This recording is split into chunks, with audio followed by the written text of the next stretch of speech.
There's a weird kind of silence in church basements. Like the walls know too many secrets and they're trying not to spill any. That's where our group met. Tuesdays, 7:30 p.m., folding chairs in a circle, stale coffee on a plastic table. No crosses, no hymns, just a bunch of us trying not to fall apart. I'd been coming for 6 months. 30 years old, 2 DUIs, 1 totaled car, and a big-ass hole where my 20s used to be. At first, I hated every second of these meetings. But after a while, something shifted.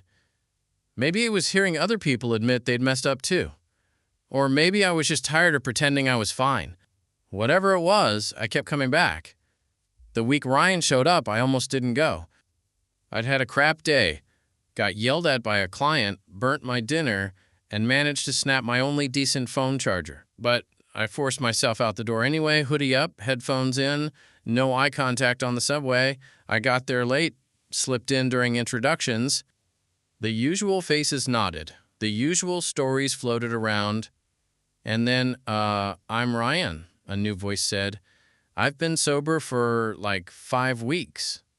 I used to bartend. I guess I'm here because, yeah, I need to be. My head snapped up. He had this calm way of sitting, like he didn't want to be noticed but couldn't help it anyway. Buzzed hair, black hoodie, jeans that actually fit, and his voice, low, a little raspy, like he didn't talk much but had a lot going on under the surface. He didn't mention anything about being gay. Nobody ever does, not in that setting. But I knew. Don't ask me how. Maybe it was the way he looked around the room, lingering for a second too long when our eyes met. Maybe it was just instinct, but I knew. For the first time in months, I didn't tune out during the meeting. I watched him. Not in a creepy way. I just noticed. The way he chewed the inside of his cheek when someone shared something heavy. How he kept tapping his foot like he wasn't used to sitting still. I recognized that energy. Like if you paused too long, the guilt would start creeping in again. When the meeting ended, most people filed out fast. A couple stayed behind for coffee or to chat with Mike, our group leader. Ryan hung back too. He stood near the table, fiddling with the lid of his cup. I was stacking chairs when he looked over and said, "Hey, that thing you shared? About your brother not answering your calls for 6 months? That hit." I blinked. "Yeah?" "Yeah." He nodded. "Mine hasn't talked to me since I got fired last year." He said it so casually, but there was a flicker in his eyes. Shame, maybe, or something heavier. I wiped my hands on my jeans. "That sucks," he shrugged. "I probably deserved it." I wasn't sure what to say, so I just said, "You want to grab a better cup of coffee? There's a diner a few blocks away. They won't card you for looking tired." He looked at me, eyes narrowing slightly like he was trying to read me. "Yeah, okay." And just like that, we were walking down the street together. No lightning bolt, no dramatic music, just 2 guys, fresh out of a meeting, trying to figure out how to be okay without numbing it all away. The diner was half empty. A waitress with a chip name tag poured us burnt coffee and asked if we wanted pie. We said no, but got it anyway. "So," Ryan said after a minute, stirring his coffee, "how long you been sober?" 6 months last week, I said. "Feels like 6 years." He smiled. "Yeah, every day's a marathon." There was a pause. Then I said, "Can I ask something?" He nodded. "You gay?" He didn't flinch, just looked up and met my eyes. "Yeah." "You?" "Yeah." He smiled. And it was small, but real. "That makes 2 of us," he said. Finally. We stayed in that booth for over an hour. The coffee was terrible, but it didn't matter. Ryan talked more than I expected him to. I listened more than I thought I could. He told me about his last job at a trendy cocktail bar in Williamsburg, how he'd started off slinging drinks for bachelorette parties and rooftop bros, then slowly spiraled into pouring himself one after every shift. "I used to think being the fun guy behind the bar made me untouchable," he said, twirling his spoon in a puddle of cream. "Then one night I woke up in the storage closet. Still had my apron on. I'd passed out in the middle of my shift." "Jesus," I muttered. "Yeah," he said, a little laugh in his throat.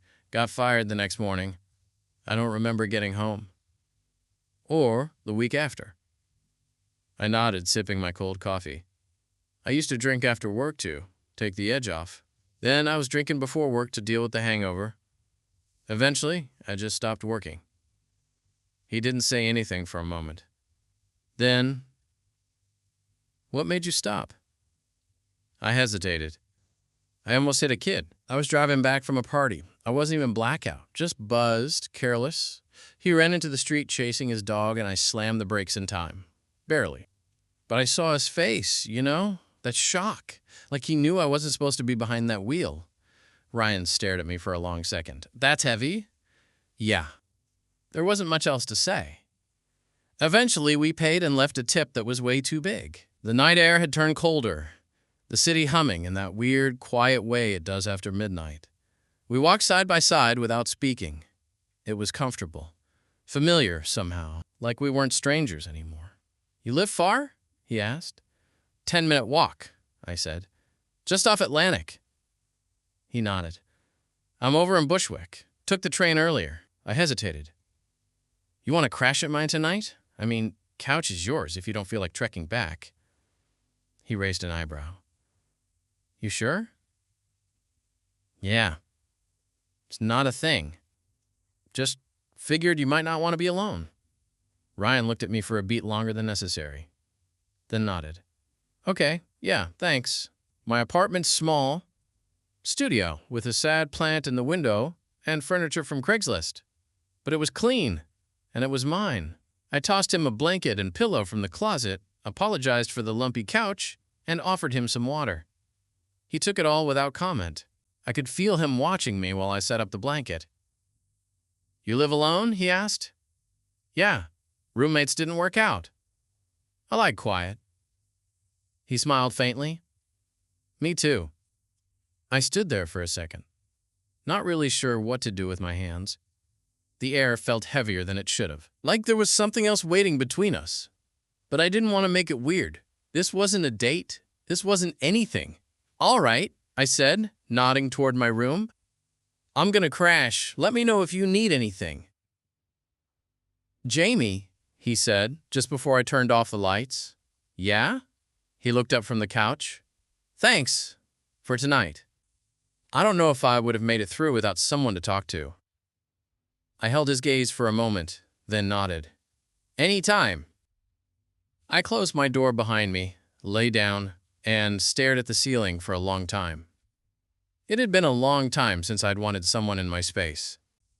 Even longer since someone actually made me feel okay being in theirs. When I woke up, the apartment was silent. For a split second, I thought Ryan had left. But then I heard the quiet clink of a spoon against a mug. I pulled on a hoodie and walked into the kitchen, rubbing the sleep from my eyes. He was standing barefoot in front of the counter, sipping from a chipped mug with the logo half worn off. One I usually reserve for guests. He didn't look at me right away, just nodded slightly, like we were already on the third day of a weekend trip. I made coffee, he said. Hope that's okay. You figured out the French press? Eventually, he said, smirking. It put up a fight. I poured myself a cup and leaned against the sink, watching him. There was a calmness to him that hadn't been there the night before. He looked more like someone who belonged in this space, not just a stranger passing through. You sleep okay? I asked. He shrugged. Better than I have in weeks. I took a sip. The coffee was surprisingly good. We stood there in a quiet that felt peaceful. No pressure to talk, no small talk about the weather or which subway lines sucked the most. He finally broke the silence. So, what's your deal? He asked. I raised an eyebrow. My deal? He said, still not quite looking at me. Why you're still showing up every week? What keeps you in that room? I exhaled slowly.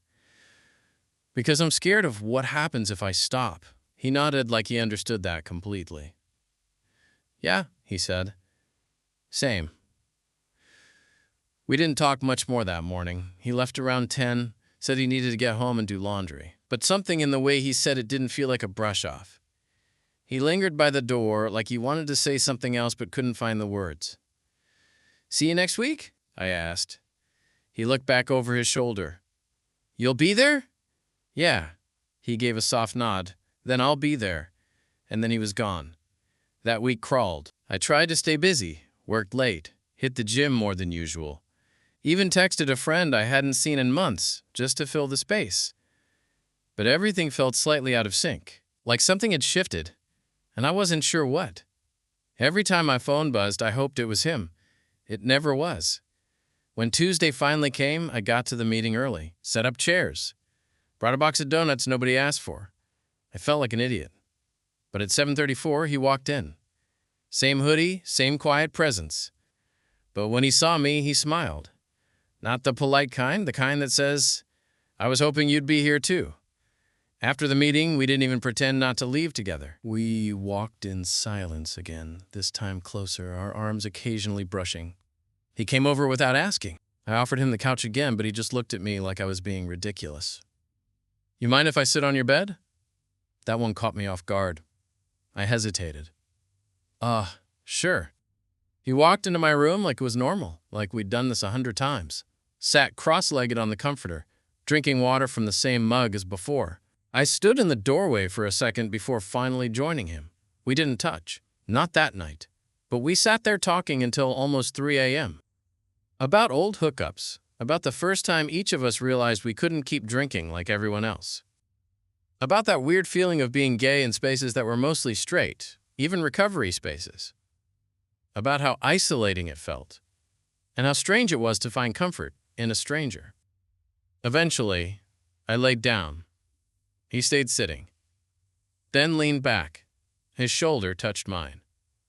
I didn't move, neither did he. I don't know how long we stayed like that, but I remember thinking, for the first time in a very, very long time, I don't want to mess this up. The next time he came over, he brought his own toothbrush. He didn't say anything about it, just placed it quietly on the edge of the sink like it had always been there. Like he belonged here. And honestly, by that point, he kind of did. We'd settled into this unspoken rhythm. Meetings on Tuesdays, coffee after, then either a long walk through the neighborhood or crashing at mine. No labels, no expectations. Just company. Steady, reliable, easy. Mostly. Except it wasn't always easy. Not with the way my chest tightened every time he laughed at something I said. Not with how I'd catch him watching me across the kitchen, eyes a little softer than they should have been. And not with how much I wanted to reach out and close the inch of space that always sat between us on my bed like it was waiting for something. But neither of us made a move. I didn't want to be the guy who confused comfort with chemistry. I didn't want to mess up the one solid thing I had going, so I kept the distance. Until the night I couldn't. It was 2 days after our last meeting. Thursday night. Pouring rain. I'd just made pasta, and we were eating it on the couch, socks off, our knees knocking under the blanket I kept there year-round. He'd told me he might not stay late, had to be up early for a temp gig, but he didn't move, even after the food was gone, even after the credits rolled on the movie we weren't really watching. "You good?" I asked. He nodded but didn't answer right away. Then, real quiet, he said, "Do you ever feel like you're just pretending to be okay?" That question hit harder than I expected. "All the time," I said. He leaned back, hands folded on his stomach. "Like I haven't had a drink in almost 2 months, but I still feel broken. Like the only thing I changed was the damage control." I turned to look at him. "You're not broken," I said. He smiled, but it didn't reach his eyes. "I used to sleep with people just to feel something. Drunk, sober, didn't matter. I'd wake up, still empty. I thought not drinking would fix that, but now I just feel it more clearly." I didn't know what to say, but I didn't look away. Then he turned to me, and whatever was always there between us, silent, heavy, unspoken, it wasn't silent anymore. He leaned in. Slow, deliberate. I had half a second to decide if I was going to stop it. If I was going to pretend this wasn't what I wanted. I didn't stop it. Our lips met softly. No rush, no desperation. Just quiet understanding. And, God, it was so much more than I thought it would be. It wasn't just about being attracted to him. It was about needing this, to feel something honest, something unburdened, something that didn't need fixing. When we finally pulled apart, he didn't say anything. just leaned his forehead against mine, his breath shaky. I didn't mean to. You're okay, I said. Because he was. Because we were. He stayed that night. Not on the couch. Not with his usual distance. He curled up behind me, hand resting lightly on my hip, breath warm against my neck. We didn't talk. We didn't do anything else. But I lay there for a long time, heart racing, trying to remember the last time I'd let someone that close. Trying to accept that maybe I didn't have to keep holding my breath anymore. The morning after was quiet, but not awkward. We woke up tangled in my sheets, both facing the same direction. His hand still rested lightly on my waist. I didn't move. I wanted to say something, anything, but the words felt too big, too loud for the moment.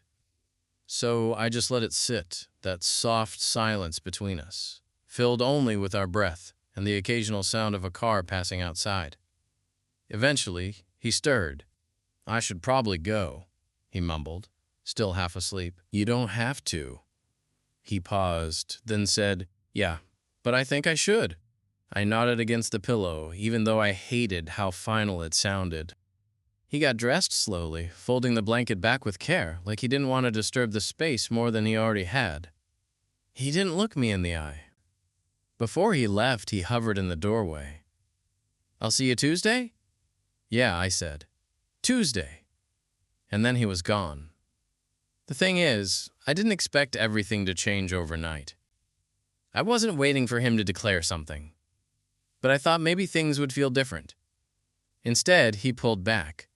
Texts got shorter. Coffee after group turned into polite excuses. The second Tuesday after that night, he showed up late and left early. I didn't push. I didn't ask. But every time he walked into the room and avoided my eyes, it felt like a quiet rejection. A reminder of how many times I'd gotten close to someone, only for them to flinch. The worst part? He still felt like the only person in that group who got me. 2 more weeks passed. Then, one night, I got a text from him. You still up? My heart thudded hard enough to wake the neighbors. Yeah. You okay? 3 dots. Then, can I come over? He showed up 10 minutes later. Soaked from the rain, hoodie clinging to his shoulders, eyes red. Not from crying, just tired. Bone-deep tired. I let him in without a word. He peeled off the hoodie, ran a hand through his wet hair, and looked around like he wasn't sure where to stand. You want to talk? I asked. He shook his head. I just didn't want to be alone. Okay, I said.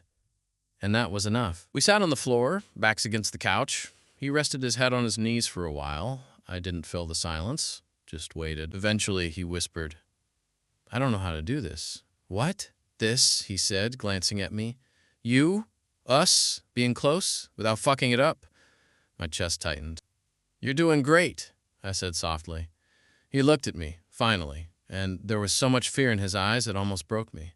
I get close to people, and I push them away. That's what I do. You haven't pushed me away, I said. Not really. He swallowed hard. I keep thinking this is gonna go bad, that I'm gonna make it go bad. I reached out slowly, letting my hand rest on his. You're not drinking, I said.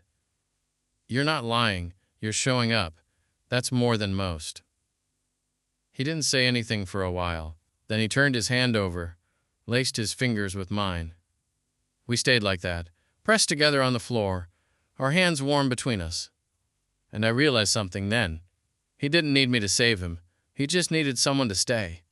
I'd like to say things got easier after that night.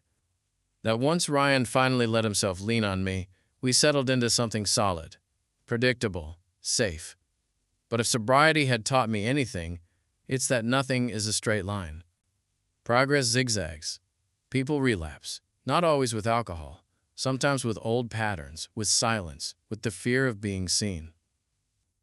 The week after that night on the floor, Ryan was better, lighter. He came to meetings early, joked during check-ins, even stayed late to help stack chairs. He wasn't exactly chatty, but he met my eyes again. Gave me that look like Yeah, I'm still here. We didn't talk about what was happening between us, not really. But he stopped making excuses. He stayed over more often. Shared food from his fridge. Brought his sketchbook once and let me flip through it. Quiet, moody pencil drawings of city blocks and hands, lots of hands, gripping things, letting go. I wanted to believe we were finding a rhythm, a new normal. But 2 weeks later, he didn't show up to group. No text, no call, just absence. I told myself not to panic. People miss meetings all the time. Maybe he got stuck at work. Maybe he needed a night to himself. But when I texted him, "You good?" and it sat on read for 2 hours with no response, my gut twisted in that old, familiar way. I waited until the next day. Then I showed up at his apartment. He opened the door wearing a wrinkled shirt and a face that looked like he hadn't slept. There was a twitchy energy to him, the kind that didn't come from coffee.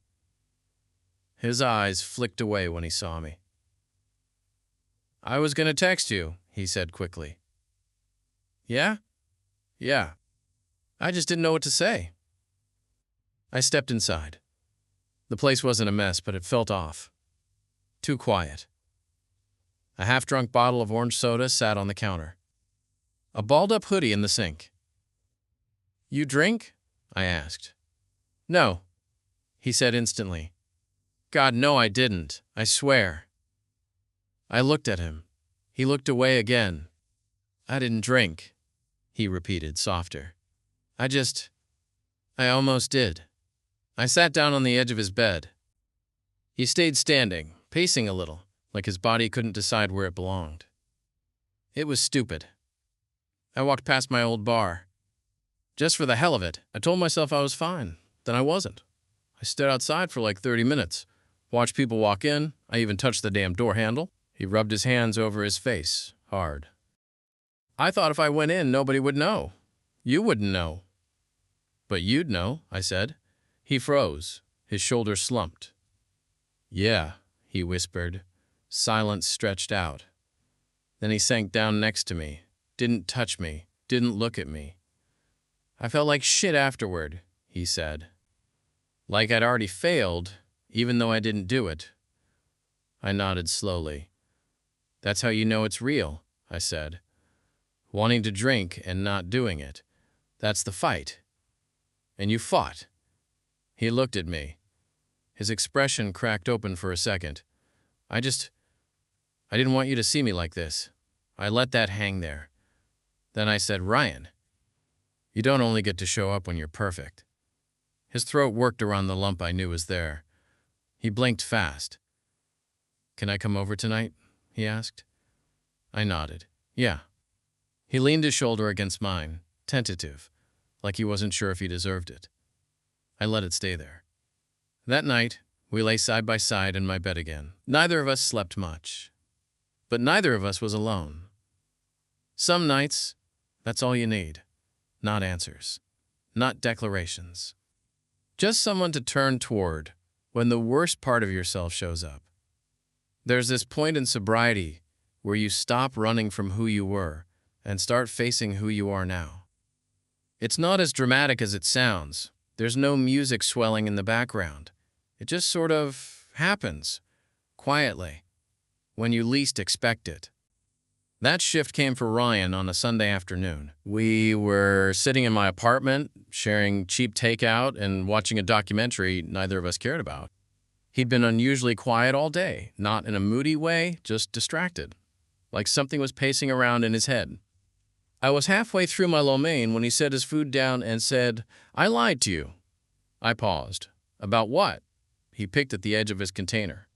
"That night, when I said I almost went in the bar." I waited. "I didn't just almost drink," he said. "I did. One shot. In and out. No one saw. I thought, it didn't count. It was just one." He didn't look at me, just stared at his hands, jaw tight. "I've been clean again since. But I didn't tell you. I couldn't. I thought if I did, you'd think less of me, or, I don't know, that you'd stop trusting me." He finally looked up, and what I saw in his face wasn't shame. It was fear. "You could have told me," I said gently. I know, but I wanted so badly to be someone who could get it right this time, especially around you. I set my container down and shifted toward him. I'm not your judge, Ryan. I know, he said again. But I think I needed someone to believe I was better than I believed I was. I let that sink in. Then I said, I'd rather have the real you than some perfect version you're performing. You don't owe me clean lines and flawless progress. His shoulders dropped, like I'd just unhooked something heavy from his back. I didn't even like how it felt, he said. The drink, I thought it'd take the edge off, but all it did was make me feel small again. Weak. You're not weak, I said. You're human. You slipped and you came back. He nodded slowly. I haven't told the group yet. You will, when you're ready. He was quiet a moment longer, then asked, You ever relapse? I hesitated, then said, Yeah, once. Month 3. I was doing fine, I thought.